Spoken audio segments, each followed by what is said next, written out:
AITA for kicking her out the second she dumped me in front of our friends? My name is Evan.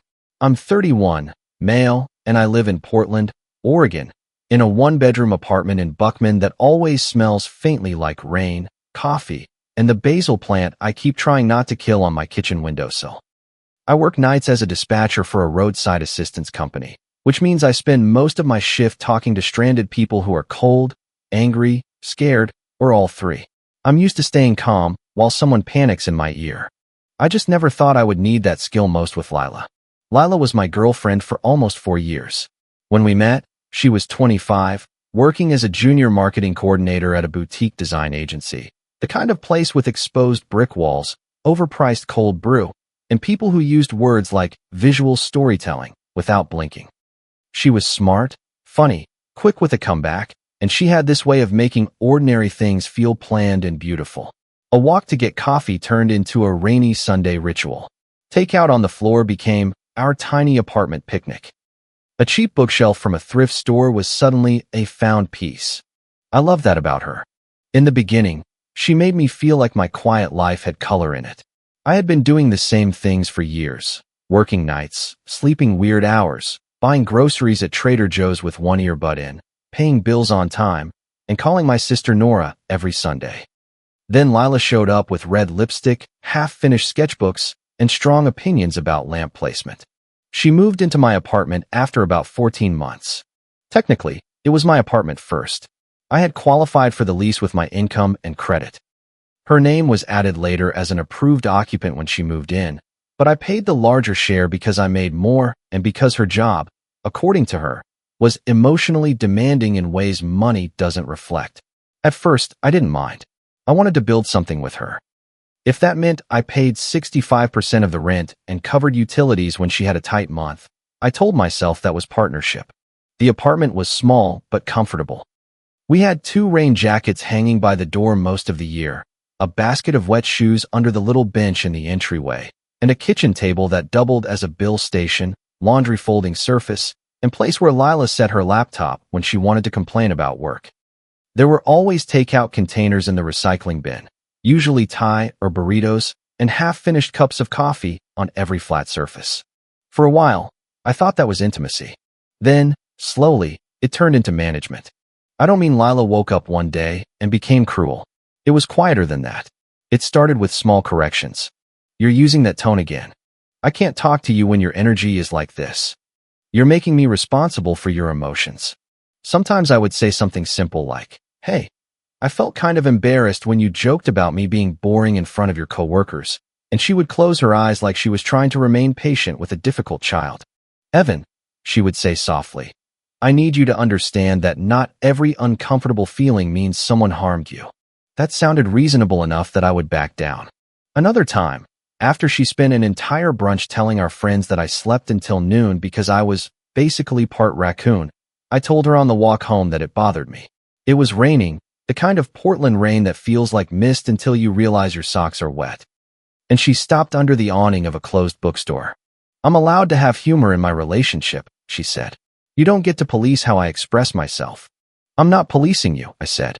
I just don't like being the punchline every time. Her face changed.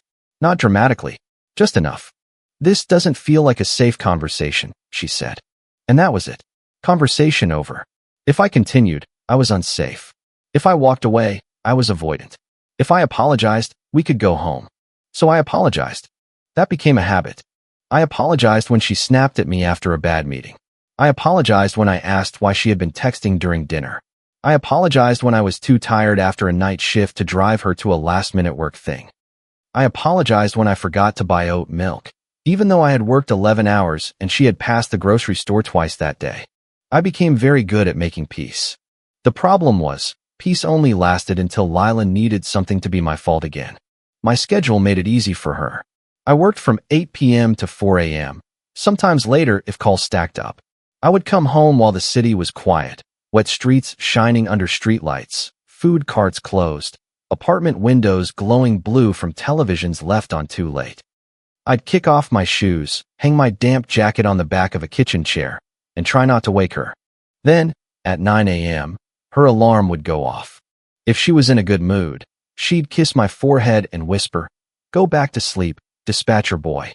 If she was stressed, she'd turn on every light and start talking before my eyes fully opened. "My car is making that sound again. Can you Venmo me for groceries? I'll pay you back Friday. My team lead is being impossible. I need you to listen for 5 minutes." 5 minutes usually became 40. Once, after I took calls until almost 5 a.m. during an ice storm, she woke me at 8:30 a.m. because her car battery had died. I drove her across town in sweatpants and a hoodie, barely awake, while she checked her makeup in the visor mirror. "You're quiet," she said. "I'm tired." She sighed. "I know, but I'm having a really stressful morning too." That was how it always worked. My exhaustion was information. Her stress was an emergency. I didn't see it clearly then. Or maybe I did, and I kept looking away. My sister Nora saw it. Nora is 30, blunt, and built emotionally like a fire door. She teaches 3rd grade in Salem and has never once been impressed by Lila's polished way of speaking. She wasn't rude to her, but she watched her the way you watch a dog you don't trust near an open plate. One Sunday, while I was sitting in my car outside a laundromat because Lila was home, needing space, Nora called. "You sound like a customer service recording," she said. "Thanks. I'm serious. You're doing that voice." "What voice?" "The one where you pretend everything is fine because saying it isn't fine would create paperwork." I laughed, but not much. Nora got quiet. "Is she still making you feel like every feeling you have is a misconduct report?" I stared through the windshield at a man folding towels into a plastic basket.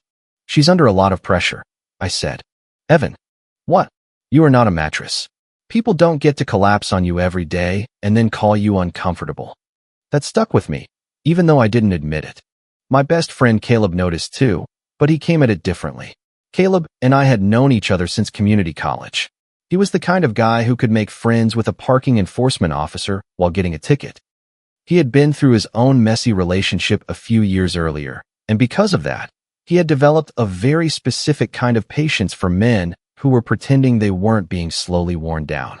One afternoon, he invited me for coffee before my shift. We met at a crowded place on Hawthorne where every table had someone typing a screenplay or pretending not to listen to the table beside them. I showed up late because Lila had started crying right as I was leaving. Caleb took one look at me and pushed my coffee across the table. "What happened?" "Nothing." He nodded slowly. "Right. You have the face of a man who just survived nothing." I rubbed my eyes. "She's just been emotional lately." "Is she always emotional lately?" I didn't answer. He leaned back. "Start writing things down." That made me uncomfortable. "I'm not trying to build a case against my girlfriend. I'm not saying make a murder board, Evan. I'm saying when someone keeps rewriting reality, it helps to have notes." "She's not rewriting reality." Caleb gave me a look. I looked away.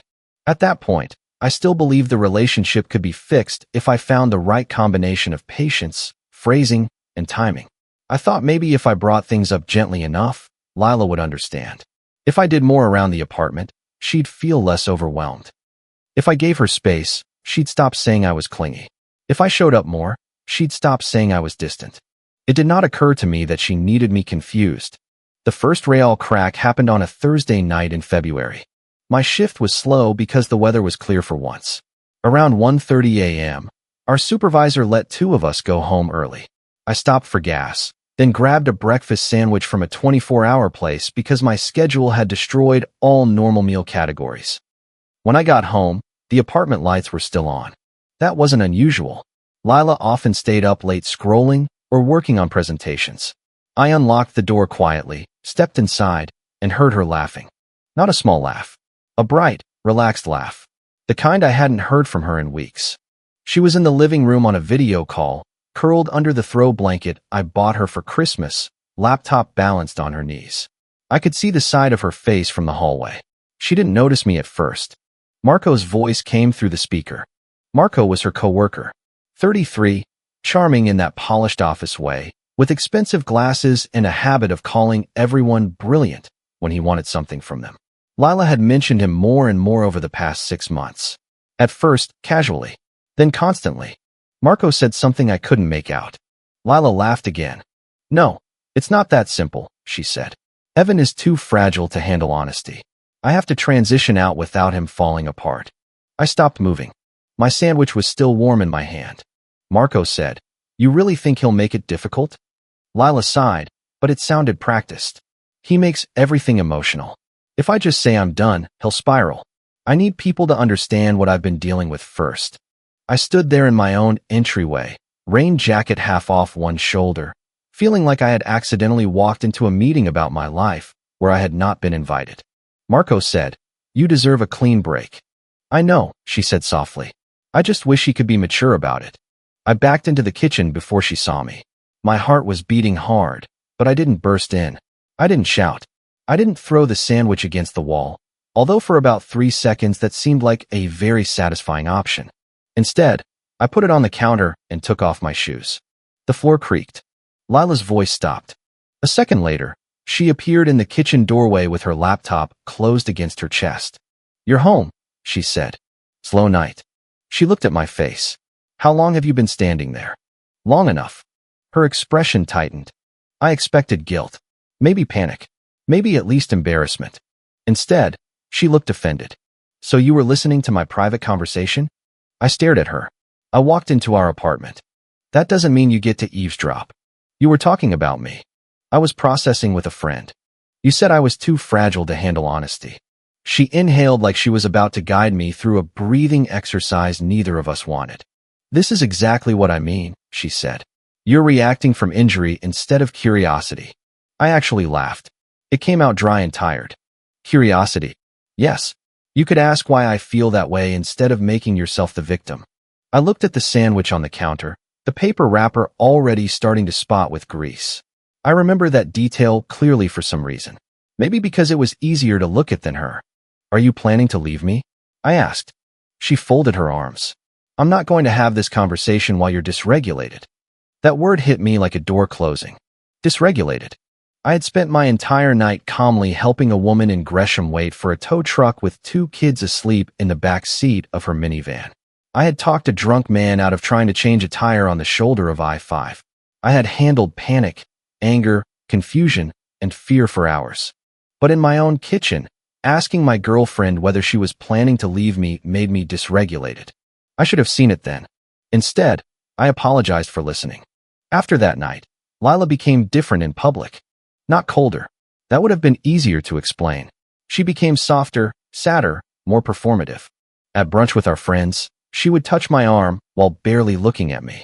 When someone asked how we were, she'd smile like a person holding a cracked vase. "We're taking things day by day," she'd say. I would blink because, as far as I knew, we had not agreed we were taking anything day by day. In our group chat, she started responding to plans with things like, "I'll try to come if I have the emotional bandwidth," or, "I'm in a season of protecting my peace." People reacted with heart emojis. Tessa sent supportive little messages. Caleb sent nothing, which told me he was suspicious. Lila also started posting vague quotes on Instagram. "Some people only love the version of you that serves them. Choosing yourself will disappoint people who benefited from your silence. Peace feels lonely when chaos was familiar." I knew those posts were meant to be seen by me, but also not just by me. That was the point. She was building atmosphere. At home, though, she still expected everything. The rent app notification came in on the 1st of March, and she texted me from the bedroom while I was in the kitchen. "Can you cover my full half this month?" My reimbursement got delayed. I stood there with a spoon in one hand, stirring oatmeal I didn't want. I replied, "Full half, or the usual difference."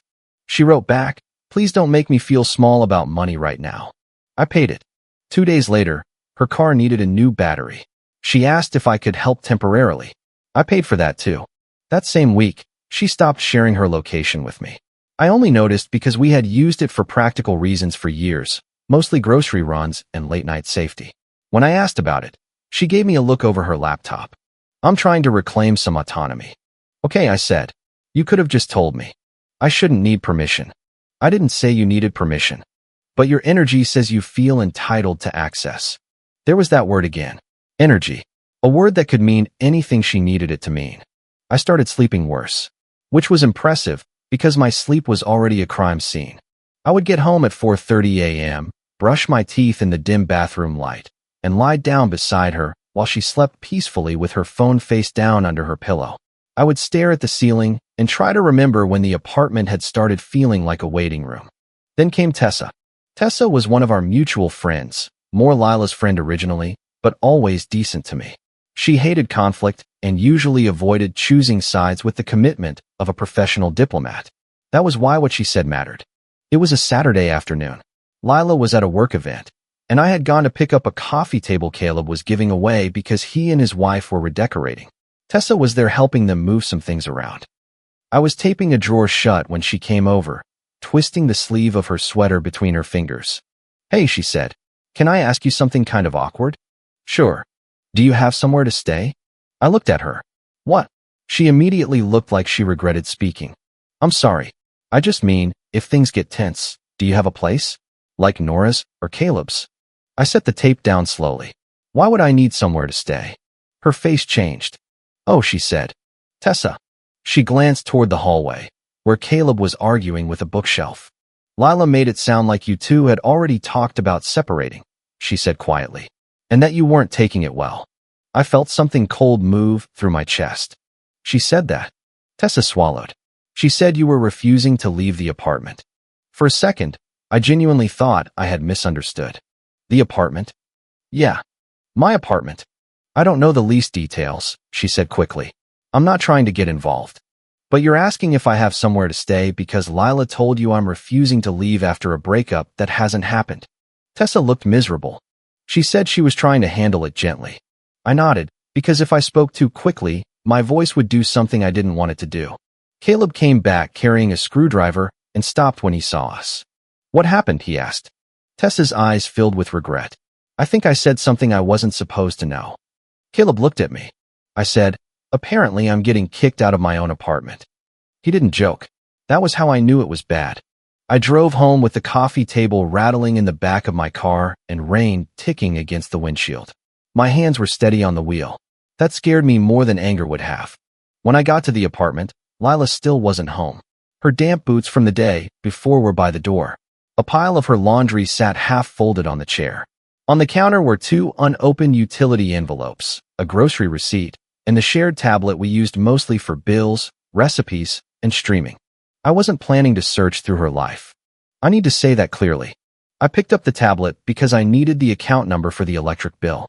The bill had gone paperless twice, then somehow back to paper, then paperless again, because Lila kept changing preferences and forgetting.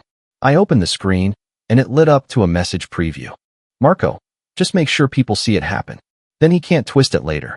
I froze. Another preview appeared under it. "Lila, Caleb's birthday makes sense. Everyone will be there, and Evan won't make a scene in front of them." My first thought was weirdly practical. Caleb's birthday dinner was in 6 days. My second thought was that Caleb, apparently, was being used as scenery. I stood in the kitchen for a full minute, listening to the refrigerator hum and the soft drip of rain from my jacket onto the floor. Then I opened the messages. I read enough. Not everything. I didn't need everything. I did not need paragraphs of Marco telling Lila she was brave. I did not need every complaint she had made about me. I did not need to memorize every time she called me exhausting, needy, heavy, fragile, or a good man with a draining attachment style. But I read enough to understand the plan. Lila wanted to break up with me at Caleb's birthday dinner. Not before. Not privately. Publicly. She wanted our friends to witness her choosing peace, so that if I reacted with hurt, confusion, or anger, it would prove the version of me she had already been describing. She had told people I was emotionally unpredictable. She had told them I used money to control her. She had told them I was refusing to accept that the relationship was ending. The worst part was the apartment. She had messaged Marco that it would be less disruptive for her to stay because her office was closer and because I worked nights, so I barely used the space like a normal person. She had already asked the landlord if she could renew without me. She had described me as likely to resist leaving, even though I was the one paying most of the rent and the lease was under my approval. Marco had asked, "What if he says no?" Lila replied, "He hates looking like the bad guy. If people know I need stability, he'll fold." That sentence did something to me. Not because it was dramatic, because it was accurate. She knew me. She knew exactly where to press. She knew I would rather be uncomfortable than be seen as cruel. She knew I would cover the bill, take the couch, apologize first, leave quietly, explain gently, give her the better version of the story. She was counting on my decency being stronger than my self-respect. For a few minutes, I just stood there with the tablet in my hands. Then I took screenshots. My hands shook only once when I saw the message where she asked Marco, if he gets difficult, could I stay with you for a bit? Marco had replied, let's not get ahead of ourselves. That was the first time I almost laughed. Not because it was funny, because even Marco, her brave emotional witness, didn't want to be responsible for the life she was trying to extract from mine. I sent the screenshots to myself, put the tablet back exactly where it had been, and walked out of the apartment. I called Nora from my car. She answered on the second ring. What's wrong? I didn't ask how she knew. Sisters know things in the tone of a phone call. I told her everything. Not elegantly. It came out in pieces. The call. Tessa. The messages. The dinner. The apartment.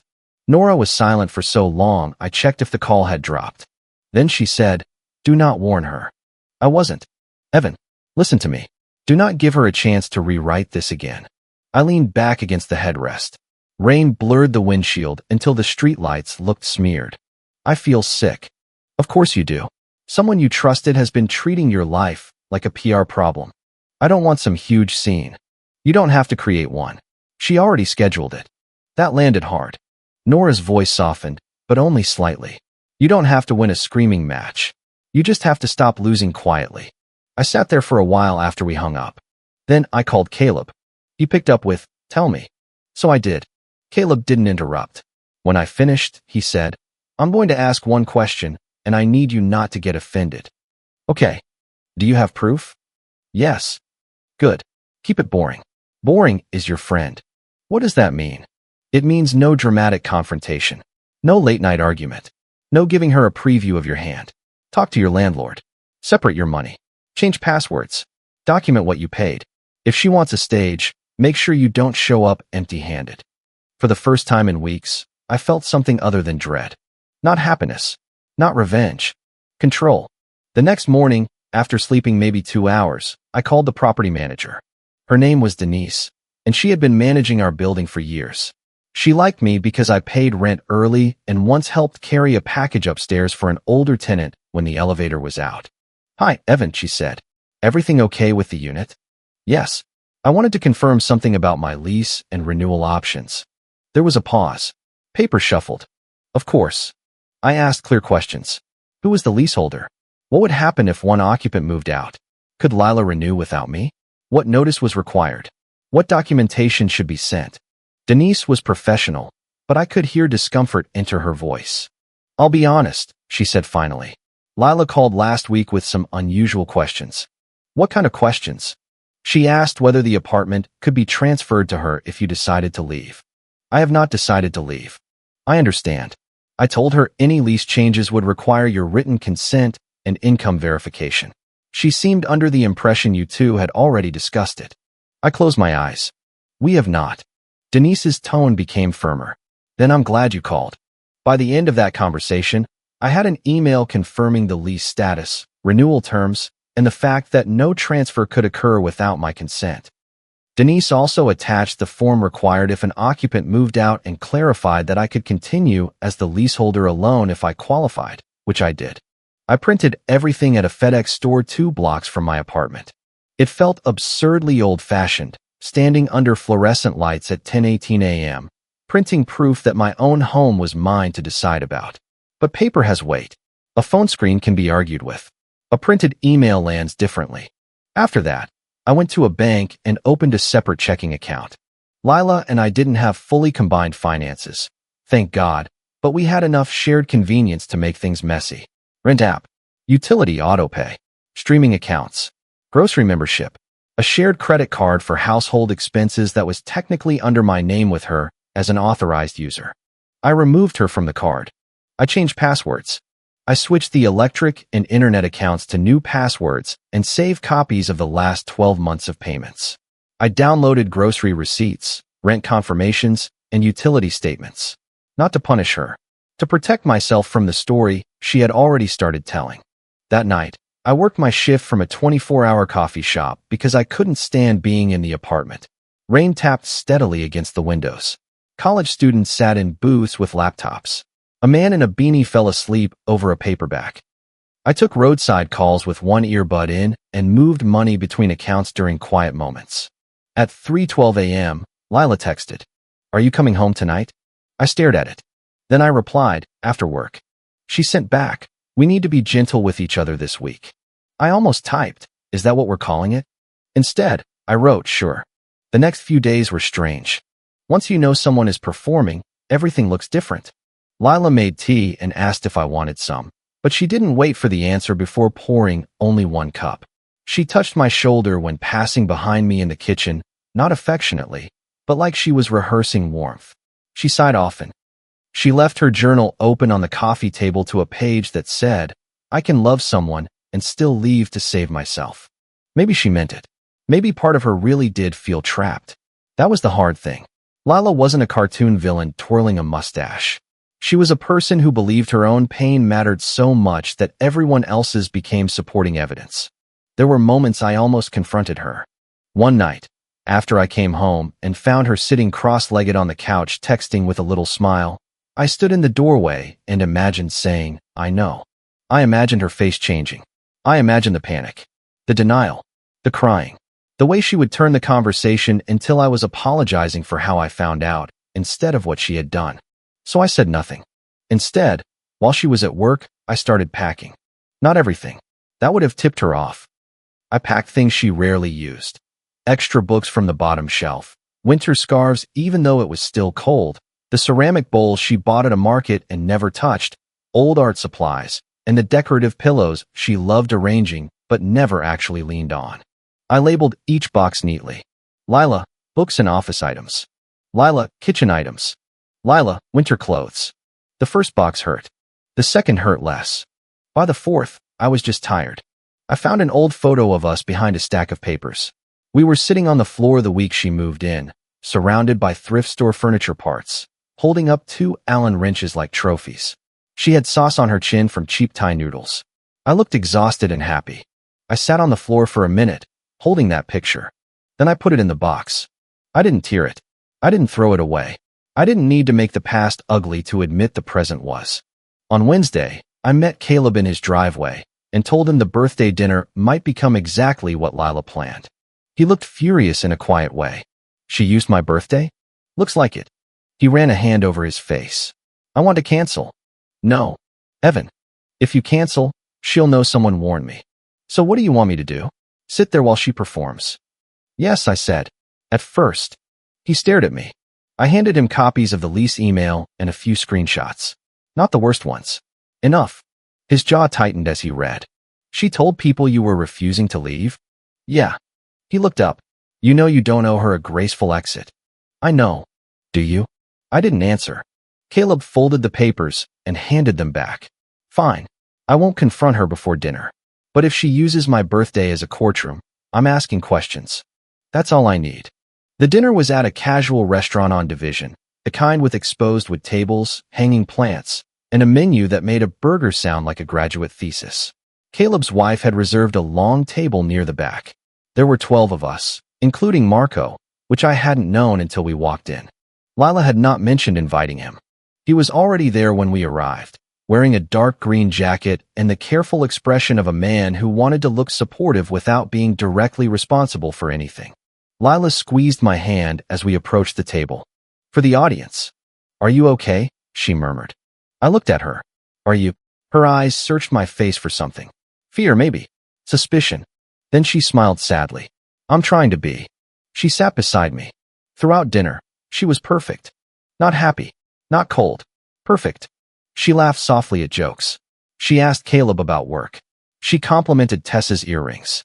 Every few minutes, she touched my arm or rested her hand near mine, like she wanted everyone to see how gentle she was being with the difficult man beside her. I ate half my food and tasted none of it. The envelope was in the inside pocket of my jacket. Inside were her keys, removed from my key ring that morning. A printed move-out timeline giving her 30 days, although I knew she had other options. Copies of the lease emails from Denise. A summary of household accounts that would be separated by the end of the week. And screenshots. Not a stack. Not a dramatic binder. just enough to make denial hard. I had debated bringing the screenshots at all. Nora had said, bring them. Don't lead with them. So I didn't. Caleb noticed the envelope once when I shifted in my seat. His eyes flicked to mine. I gave a tiny nod. After the plates were cleared and the server brought out dessert with a candle for Caleb, everyone sang. Caleb smiled like a man being held hostage by politeness. His wife kissed his cheek. For a moment, things almost felt normal. Then Lila tapped her glass with her fork. It was a small sound. Everyone looked over. My whole body went still. Lila stood. I'm sorry, she said, with a trembling little laugh. I know this is Caleb's night, and I don't want to take away from that. Caleb leaned back in his chair. Then don't. A few people laughed awkwardly because they thought he was joking. Lila smiled at him like she was grateful for the levity. I just feel like I need to be honest, because so many of you have supported me through a really difficult season. Tessa looked down at her lap. Marco straightened slightly. Lila put one hand over her heart. For a long time, I've been trying to make something work that has made me feel small. And I think sometimes we stay because we love someone, even when the relationship isn't healthy for either person anymore.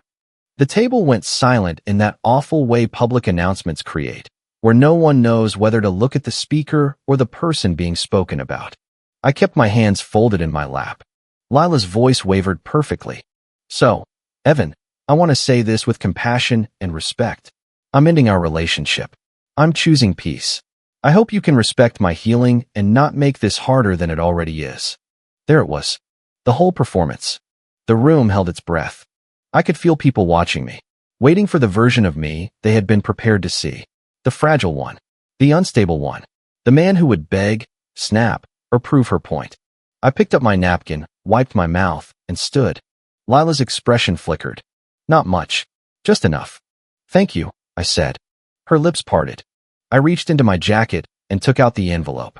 Thank you for finally saying it out loud. I placed the envelope on the table in front of her. What is that? She asked. Your keys, the move-out timeline, and copies of the lease confirmation from Denise.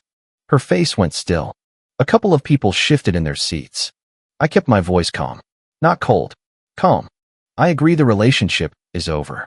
I've already separated the household accounts I pay for, removed your access from my credit card, changed my passwords, and confirmed with the landlord that I'll be continuing the lease on my own. Lila stared at the envelope like it might make a noise. I'm giving you 30 days to move your things out, I continued. I packed some items already, carefully, and labeled the boxes. Nora will be there as a witness for any moving days, so everything stays simple. Her cheeks flushed. You planned this, she said. I looked at her. Yes. You planned to humiliate me? I almost smiled, but didn't. You chose the restaurant. That landed. Across the table, Caleb set his drink down. Actually, he said, I have a question. His wife touched his arm, but he didn't stop. He looked at Lila. Why did you tell people Evan was refusing to leave an apartment that was never yours to take? The silence changed. Before, it had been shocked. Now it became alert. Lila turned toward him. That's not what I said. Tessa looked up. Lila. Lila's head snapped toward her. Tessa's voice was small but clear. You did say that. You told me he wasn't accepting the breakup and that you were scared he'd make you leave. I said I was worried about housing stability. Lila replied quickly. That's different. Caleb's eyes didn't move from her. Did you or did you not ask the landlord if you could renew without him? Lila looked at me. There it was. The anger. Not sadness now. Anger that I had taken away her script. You went through my private messages, she said. A few people looked at me. I nodded once. I saw message previews on our shared tablet while looking for a utility bill. The ones about making sure people saw it happen at Caleb's birthday. Caleb's jaw tightened again. Lila's eyes shone. That was private processing. No, I said. That was planning. Marco cleared his throat. Everyone looked at him. He looked like he regretted every decision that had brought him to that table. Lila, he said carefully. You told me he knew things were ending. She stared at him. You told me you two had talked about the apartment, Marco continued. You said it was basically agreed, and he was just being emotional. Her voice dropped. Marco. He held up one hand. I didn't agree to be part of this. Something almost cruel sparked through me, but I let it pass. Marco wasn't innocent, exactly, but he was not the person who had shared my home, my bed, my rent, my mornings, and my trust. Lila sat down slowly. This is unbelievable, she said. You're all acting like I'm some monster because I wanted support. No one said monster, I said. You're punishing me for leaving. I'm accepting that you left. You boxed my things. After you planned to pressure me out of my apartment in front of our friends. Her mouth tightened. I lowered my voice, not because I was ashamed, but because I didn't need the whole restaurant. You told people I was unstable so they wouldn't question you. You told them I was refusing a breakup you hadn't even had with me. You asked the landlord about keeping a place I secured and mostly paid for. You brought Marco here. You chose Caleb's birthday because you thought I wouldn't defend myself in public. Her eyes filled with tears. For a second, the old part of me reacted. The part that wanted to soften everything, take the edge off, make sure she wasn't too embarrassed, too hurt, too exposed. Then I remembered her message. He hates looking like the bad guy. If people know I need stability, he'll fold. I did not fold. I'm not going to insult you, I said. I'm not going to yell. I'm not going to argue about the last 4 years in a restaurant. But I'm done letting you tell people a version of me you invented to make your exit cleaner. No one spoke. The server approached, saw the table, and immediately turned around like a survival expert. Lila wiped under one eye with her finger. I loved you, she whispered. That hurt more than I expected. I loved you too, I said. That's why this took me so long. I picked up my jacket. Caleb stood, but I shook my head. Stay, I told him. It's your birthday. He gave me a look like that was the stupidest sentence I had ever said, but he sat back down. I left enough cash for my meal on the table, because even in that moment my brain cared about making the math easy, and walked out into the rain. Outside, Portland smelled like wet pavement and fryer oil from the restaurant next door. My hands were shaking now. Not dramatically, just enough that it took me 2 tries to unlock my car. I sat there for a minute with the heater blowing cold air. Then my phone buzzed. Nora, you okay? I typed back, it happened. She replied immediately. Nora, did you stay calm? Me, yes. Nora, good. Proud of you. Now come here if you need to. I didn't go to Nora's. I drove home. The apartment was dark when I got there. I turned on the kitchen light and saw the ordinary mess of our life. Mugs in the sink, Lila's scarf over the chair, a stack of mail, and the basil plant leaning sadly toward the window like it too was tired of trying. I stood there and waited for grief to flatten me. It didn't. It came in smaller pieces. Her hair tie by the toaster. The mug she always used for tea. The dent in the couch cushion where she sat with her laptop. The absence of the future I had been negotiating with in my head. That was what people don't tell you about leaving a toxic relationship. Relief and sadness are not opposites. They sit beside each other and make the room feel strange. Lila came home 2 hours later. I was at the kitchen table with a glass of water.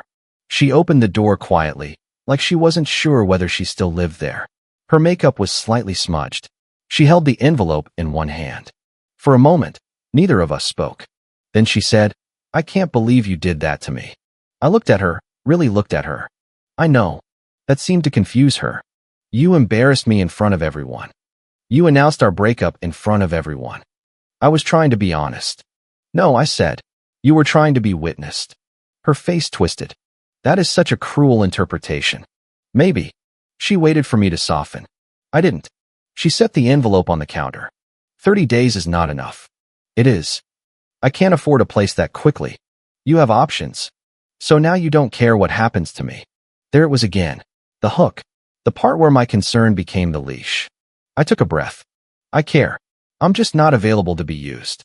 She stared at me like I had spoken a language she didn't respect. Then she went into the bedroom and closed the door. I slept on the couch that night by choice. Not because she asked.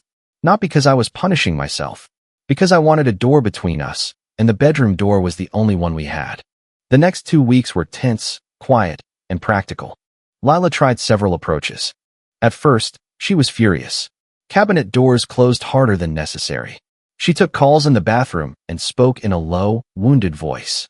She told someone, probably Marco, he's being very procedural, like I was a corporation denying her claim.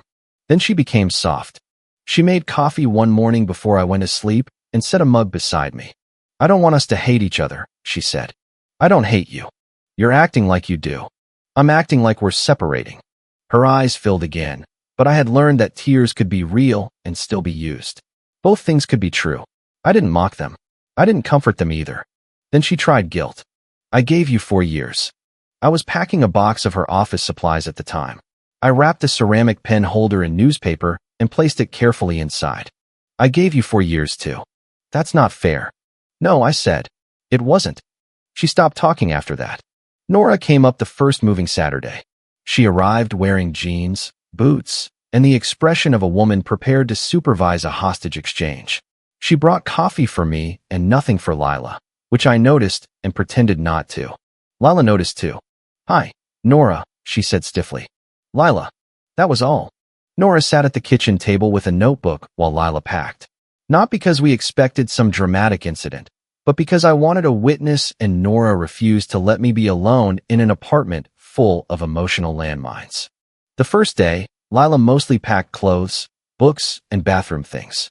She cried once when she found a birthday card I had written her 2 years earlier. I looked at it in her hand and felt the old ache. Then she said, "You used to be so kind to me." Nora's pen stopped moving. I said, "I was kind. I'm still being civil. Those aren't the same as giving you whatever you want." Lila put the card in a box. The second weekend, she brought Marco. That surprised me, but not as much as it would have before. He looked uncomfortable from the moment he walked in. He wore a gray hoodie and kept his hands in his pockets. "Hey," he said to me. "Hey." Lila moved around the apartment with sharp efficiency, directing him toward boxes near the door. Marco picked one up, read the label, and said, "Kitchen items?" "Yes," she snapped. "That's what the label says." He glanced at me, then away. At one point, while Lila was in the bedroom, Marco stood beside me near the kitchen counter. "For what it's worth," he said quietly, "I didn't know the whole situation." I looked at him. He shifted. "She made it sound like you were aware." "I'm sure she did." He nodded, embarrassed. I didn't absolve him. I didn't need to. His discomfort was not my project. Lila's real breakdown came not over the boxes, the lease, or even the friend group. It came over the credit card. She came out of the bedroom, holding her phone. "Did you cancel the household card? I removed you as an authorized user." "I was at Target." "Okay." Her eyes widened. It declined. Nora looked up from the table. I kept my voice even. "I told you in the account summary that it would be closed to shared use." "I thought you meant later." "It said Friday." "You embarrassed me at the register." I stared at her. Behind me, Nora made a small sound that could have been a cough if she had not been my sister. Lila's face flushed. "I needed storage bins for moving." "You can buy storage bins with your own card." "That's not the point." "It is exactly the point." She looked around the apartment, at the boxes, at Nora, and at Marco pretending not to listen from the entryway. For the first time, I think she understood what was actually ending. Not just the relationship, the cushion, the backup plan, the quiet assumption that I would keep absorbing consequences so she could keep feeling like the wounded party. She moved out 8 days before the deadline. Not completely gracefully. There were a few late-night texts. "I hope someday you understand how cold you became." I didn't respond. "You're not who I thought you were." I almost replied, "Neither are you." But I didn't. The final text came after she picked up the last box. "I really did love you." I sat with that one for a while. Then I typed, "I know. I loved you too. Take care." That was the last personal message I sent her. The friend group changed after that, but not in one clean, satisfying sweep. Real life is messy, eh? Some people apologized. Some drifted away because it was easier than admitting they had believed a story without asking me. Tessa called me a week later and cried because she felt used. I told her I appreciated that she had said something when it mattered. Caleb remained Caleb. He came over the first Saturday after Lila was fully gone, carrying a pizza and a 6-pack of root beer because I had stopped drinking for a while to keep my head clear. He walked into the apartment, looked around at the empty spaces where her things had been, and said, "Wow. What? It looks bigger. It's the same square footage." "Yeah," he said. "That's not what I meant." We ate pizza on the floor because I had rearranged the living room and temporarily made it worse. The coffee table was pushed against the wall. The couch was angled strangely. There were paint samples taped near the window. Lila had always hated the green-gray wall behind the couch. She said it made the room feel too quiet. I loved that wall. After she left, I repainted it a deeper blue. Not because blue meant freedom, rebirth, or any of that greeting card nonsense. I painted it blue because I liked blue, and for the first time in years, liking something was enough. I bought new bedding. Nothing expensive. Just clean white sheets and a dark blanket that didn't smell like her shampoo. I changed the streaming passwords and realized I didn't even watch half the shows we had kept subscriptions for. I canceled 2 of them. I cooked dinner for one and burned the first attempt because I was used to timing meals around someone else's mood and schedule. I threw away the dead basil plant and bought a new one from Trader Joe's, then placed it in the same windowsill like a quiet apology to myself. The apartment was silent at first. Not peaceful. Silent. There's a difference.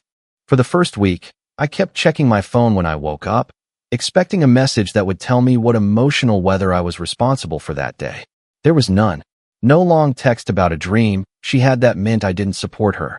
No complaint about dishes framed as a concern about respect. No vague post I had to pretend not to understand. Just my phone. The time. A few work notifications. Nora sending me a picture of her classroom hamster with the caption, "He has more boundaries than you used to." I laughed out loud at that one. One morning, about a month after Lila moved out, I came home from work just after sunrise. It had rained all night, and the street outside my building was shining. My shoes were wet. My eyes burned from the shift. I hung my jacket by the door, made coffee, and stood in the kitchen while it brewed. The apartment smelled like rain, coffee, and basil. For once, nothing else was waiting for me. No performance. No test. No argument hiding inside a normal sentence.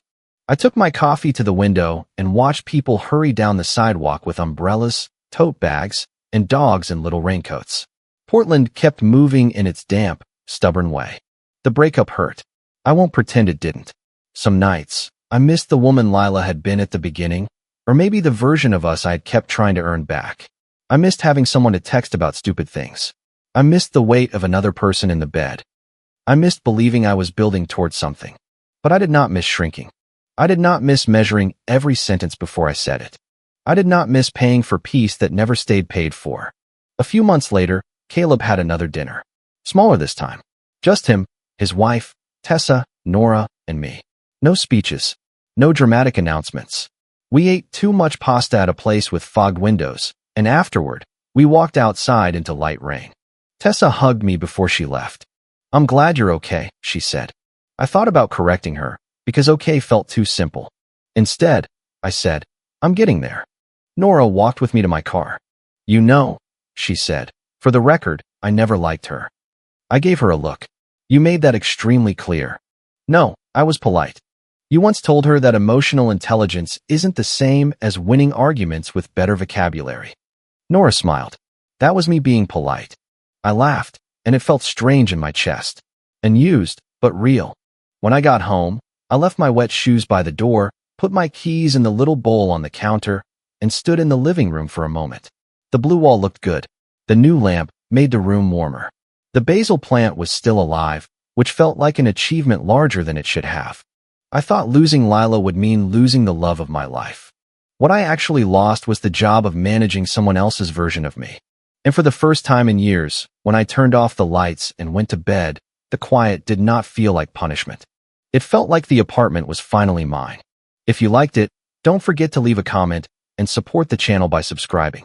See you in the upcoming stories.